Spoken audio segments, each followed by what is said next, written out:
Olha, em 1912, um negociante de livros raros encontrou um manuscrito escondido num antigo colégio jesuíta lá perto de Roma. E, gente, não era só um livro velho qualquer. Longe disso, né? Sim, ele estava lotado de ilustrações de plantas que parecem totalmente alienígenas, uns diagramas astronômicos muito bizarros e, o que é mais intrigante, escrito num idioma que, assim, absolutamente ninguém consegue ler. Ninguém mesmo. Os maiores criptógrafos do mundo, militares e até esses supercomputadores modernos já tentaram quebrar o código. E todos falharam. Pois é. E a Universidade de Yale, que é a dona atual do documento, mantém ele super guardado e, recusa sistematicamente fazer testes. Aí a gente se pergunta por quê, né? Talvez porque as respostas possam simplesmente destruir a linha do tempo da nossa história como a gente conhece. E essa é a premissa perfeita para o nosso mergulho de hoje, porque o que a gente chama de história oficial pode ser apenas uma versão altamente editada dos fatos. Exato. Um documento como o manuscrito Voynich obriga a gente a confrontar a ideia de que o passado não é tipo uma fundação de concreto linear, sabe? É mais um oceano de anomalias que a academia muitas vezes prefere jogar para debaixo do tapete. E é bem essa resistência acadêmica que o autor o Erich von Däniken ataca de frente no livro A História Está Errada. E olha, para quem está acompanhando a nossa missão nessa análise de hoje não é defender o Däniken cegamente, tá? Nem atuar como comitê de defesa da ciência tradicional. Claro, nosso objetivo aqui é explorar de um jeito totalmente imparcial as evidências físicas, químicas e textuais que ele traz no livro. E os argumentos dele formam uma tese que é, no mínimo, explosiva. A ideia de que a humanidade não caminhou sozinha desde a Idade da Pedra. Segundo ele, nós fomos instruídos por inteligências extraterrestres. E a forma como ele constrói esse argumento é fascinante. Porque ele não começa apontando para o céu, sabe? Ele começa olhando para o que está enterrado ou trancado em cofres aqui mesmo na Terra. Uhum. E o manuscrito Voynich é o ponto de partida ideal para isso. Porque não estamos falando de rabiscos aleatórios ali. Não, tem toda uma estrutura, né? Exatamente.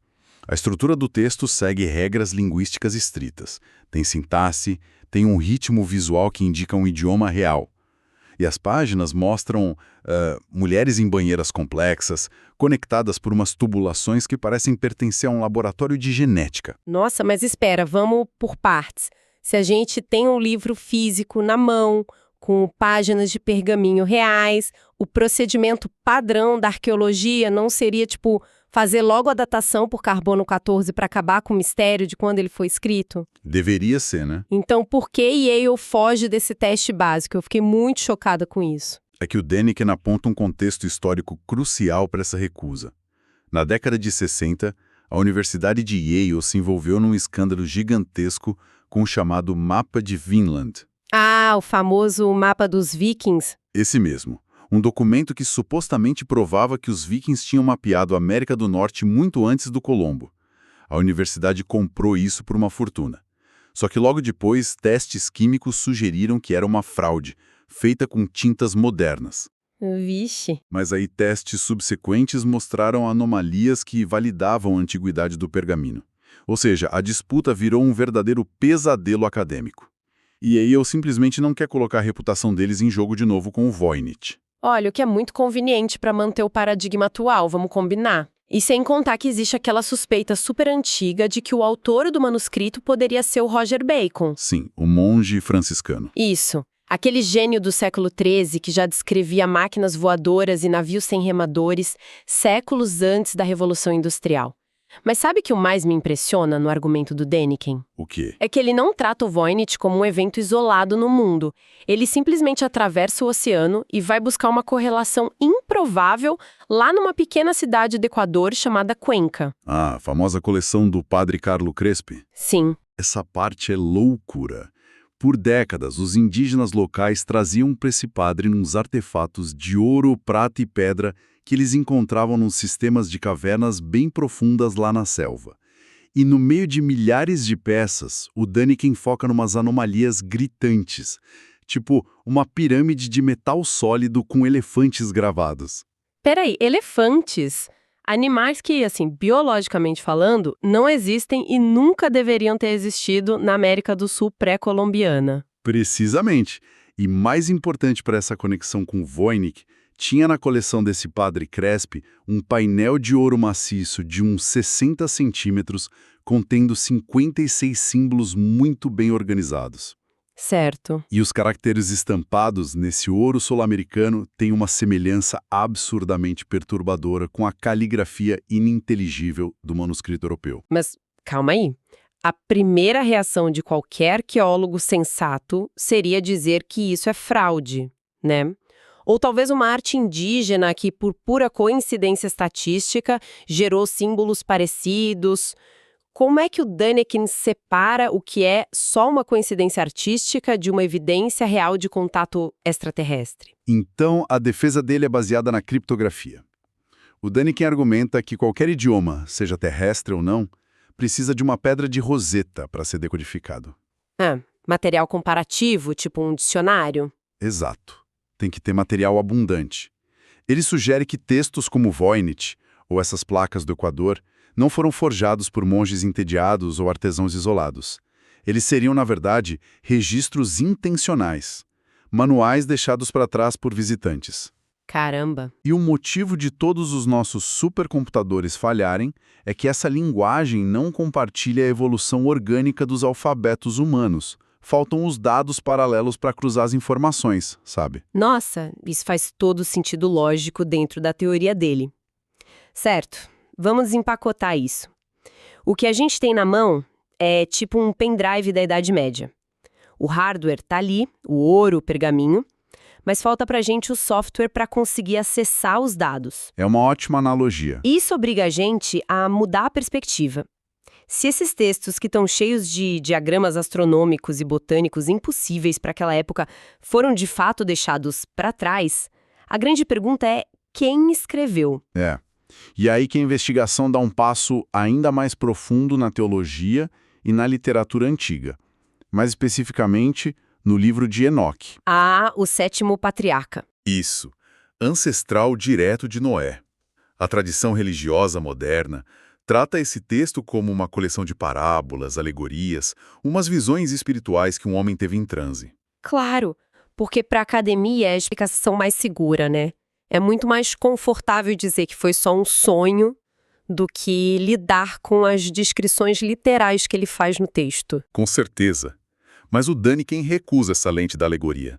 Ele lê o livro de Enoque como um relatório fatual. Enoque narra em primeira pessoa que ele acordou, foi retirado da casa dele e elevado aos céus. Abduzido, basicamente. Praticamente, ele descreve ter sido recebido por seres que desinfetaram ele com substâncias aromáticas, vestiram ele com roupas diferentes e entregaram uma coisa que o texto chama de caneta de escrita rápida. Uma caneta de escrita rápida na antiguidade. Sim, e a partir daí, esses seres ditam a ele 366 livros. E o conteúdo não é sobre fé ou moralidade, não. É pura ciência pesada. E o nível de detalhe impressiona muito, né? Porque ele não fala sobre, sei lá, anjos tocando harpas nas nuvens. O Enoque registra dados sobre meteorologia, o funcionamento exato das fases e órbitas da Lua, a mecânica dos anos bissextos, e chega a classificar o brilho das estrelas. Informações absurdamente complexas. Sim, informações que a humanidade demorou milênios para processar. Mas, me coloquem no papel de cética agora. É muito fácil olhar para textos antigos com as lentes do nosso século e ver tecnologia em tudo. Como é que o Däniken justifica que um homem, lá da Idade da Pedra, estava descrevendo viagens espaciais reais e não apenas criando mitos baseados na natureza? Olha, a resposta do Däniken está na limitação do vocabulário. Um humano de eras tão primitivas não tinha as palavras foguete, descontaminação, helicóptero ou traje pressurizado. Faltava o repertório. Ele ia descrever o que ele viu usando o dicionário da época dele, sabe? Então um veículo voador flamejante se torna uma carruagem de fogo. O barulho dos propulsores se torna um rugido de leões e trovões. Seres com trajes refletivos viram anjos brilhantes. Nossa, sim. E tem o grande drama central do livro de Enoque, que é a história dos observadores do céu, né? Os famosos 200 anjos caídos. Essa parte é fundamental para a tese. A narrativa diz que eles pousaram fisicamente no Monte Hermon. Não foi uma aparição espiritual fantasmagórica. Eles acamparam, interagiram e, se reproduziram com mulheres humanas e ensinaram coisas que simplesmente quebram toda a linha do tempo evolutiva. Exatamente. O salto tecnológico ali é absurdo, né? Eles ensinaram a humanidade a forjar espadas de metal, a extrair raízes farmacológicas, ensinaram botânica avançada, astrologia e manipulação de minérios. Uma revolução do nada. Historicamente, você não pula de bater pedras para dominar a metalurgia de ligas complexas assim do dia para a noite. O Däniken argumenta que esse evento foi um motim literal. Então, na visão dele, esses 200 anjos eram, na verdade, a tripulação de uma nave que se rebelou. Sim, um motim clássico. E ao quebrarem o protocolo e interferirem diretamente no desenvolvimento genético e tecnológico dos humanos, eles foram punidos pelo Comandante Supremo. Aquele que nos textos é chamado de a Grande Glória ou o mais elevado, né? Esse mesmo, a tripulação amotinada foi banida e impedida de retornar à nave-mãe. Todo aquele conhecimento ditado a Enoque seria um esforço deliberado do comandante para arquivar a história deles, garantindo que o conhecimento sobrevivesse ao dilúvio iminente. O dilúvio que estava planejado para limpar a região. Exatamente. Certo, e isso cria a ponte perfeita para o maior mistério de todos, na minha opinião. Se 366 livros foram ditados a Enoque, com a ordem expressa de que ele entregasse isso para as gerações futuras para sobreviver a um cataclismo, onde é que eles foram escondidos? Pois é, eles não evaporaram. Não. E isso leva a gente diretamente de volta para a América do Sul, para os rios subterrâneos do Equador e a famosa lenda das Cavernas Taios. A saga das Cavernas Taios é quase um thriller de espionagem. O Däniken já tinha falado do Equador em livros anteriores, mas no A História Está Errada, ele traz o depoimento vital do Petrônio Jaramillo. Que é um relato tenso. Muito antes das expedições modernas, o Jaramillo alegou ter entrado nesse sistema de cavernas. Ele descreve ter nadado através de um rio subterrâneo, emergindo num salão com iluminação artificial. E lá, além de estátuas de quimeras e umas colunas que pareciam de cristal translúcido, ele encontrou a biblioteca de metal. Uma biblioteca inteira feita de folhas de metal gravadas. Eu fico arrepiada. Ele estimou milhares de placas, cada uma com cerca de 40 por 20 centímetros, todas cheias de inscrições geométricas.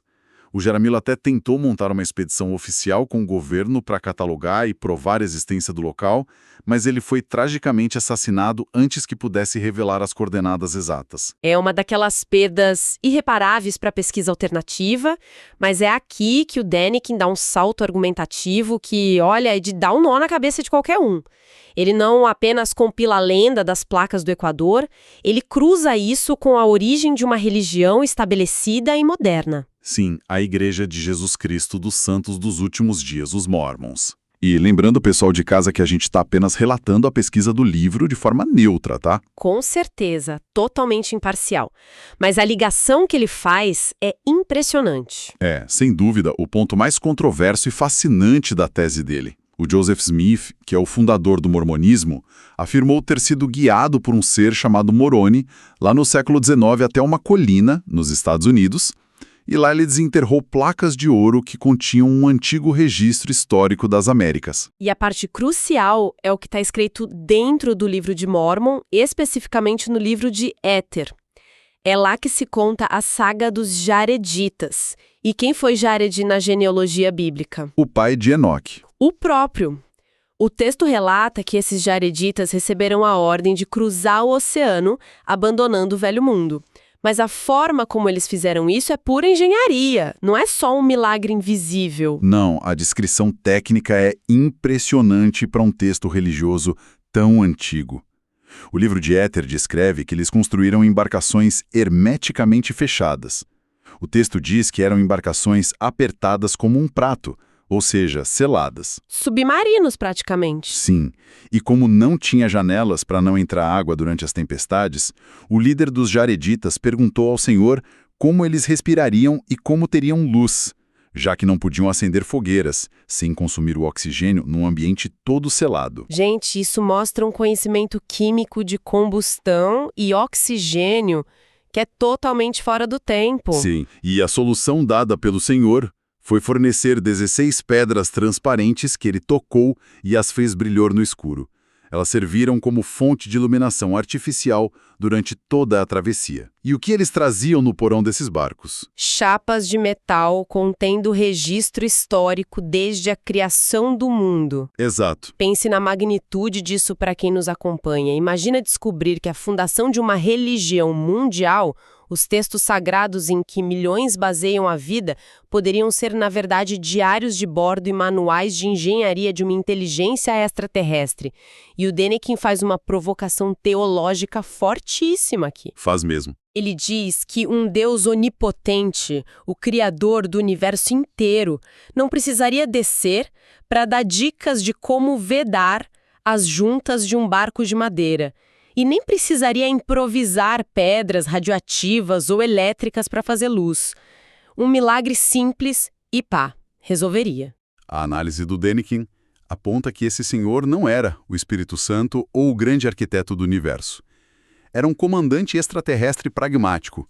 Ele precisava garantir que o grupo humano selecionado transportasse as placas de metal indestrutíveis para o novo continente em segurança. Para não perder os dados. Isso.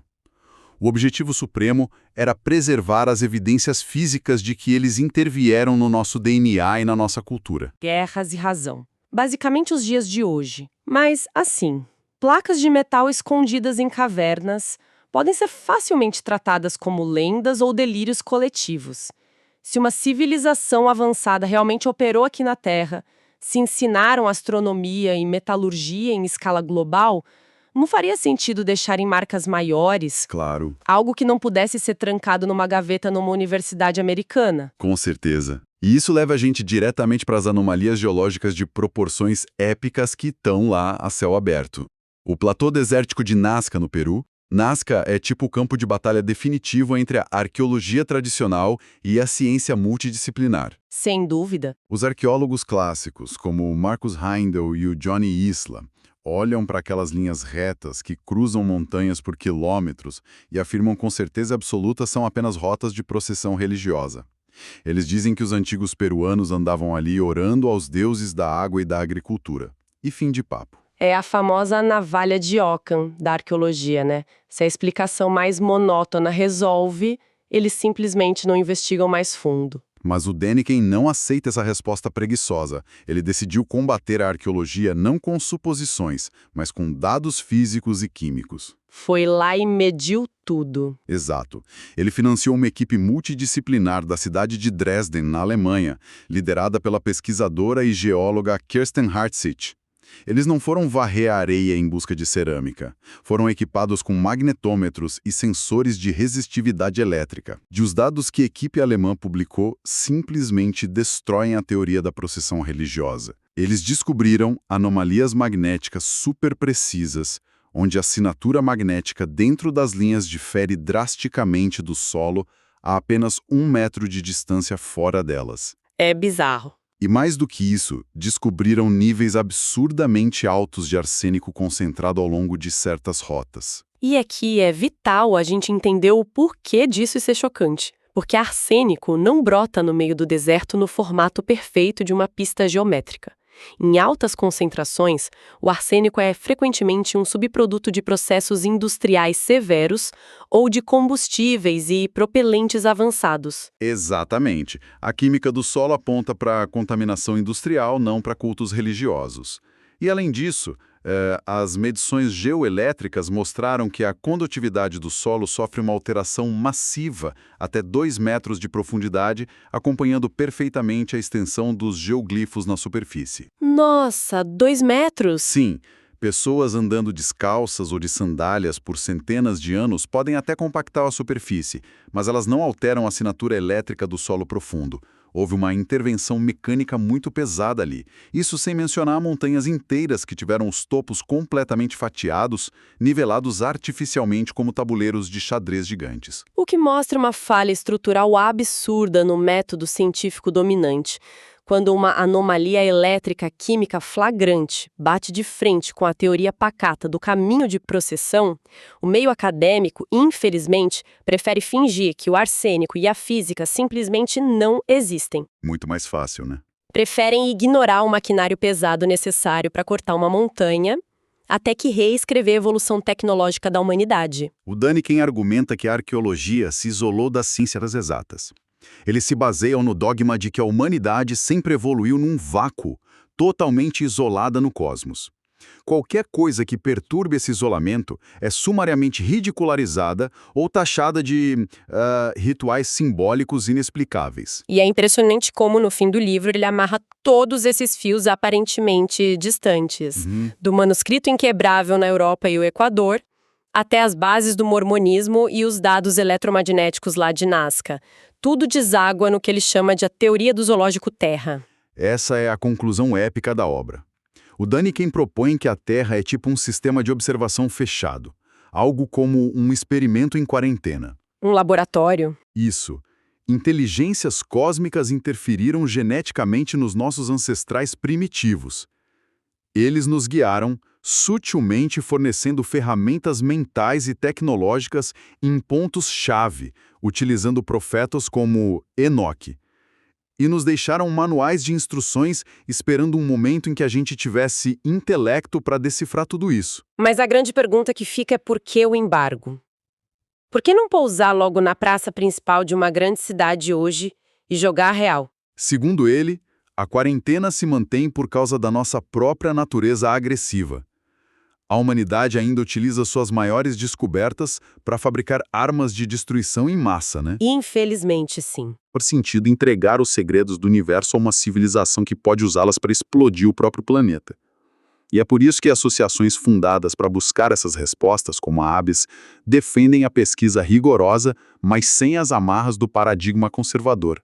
A gente precisa provar nosso amadurecimento científico e moral. Sabe, essa conclusão traz uma perspectiva muito mais humilde para o nosso lugar no universo. E, para nós, a grande lição dessa nossa análise hoje não é sair por aí afirmando categoricamente que alienígenas construíram o nosso mundo. É, na verdade, a importância fundamental de manter a mente aberta. Sem dúvida. Muitas vezes, a resposta oficial embalada e rotulada com o selo de resolvido atua como um veneno contra a verdadeira curiosidade humana. Fechar os olhos para as evidências geológicas ou para manuscritos complexos só afasta a gente das descobertas revolucionárias. Eu concordo plenamente. O conhecimento é fluido e as respostas reais quase sempre exigem que a gente conecte informações de diversas áreas, da geologia à teologia, da criptografia à astrofísica. O passado não está calado. Ele pode estar tentando se comunicar com o futuro de maneira desesperada. Nossa, o que me traz um pensamento bem provocativo para a gente encerrar. Manda. Nós vivemos a era moderna obcecados com a exploração espacial, certo?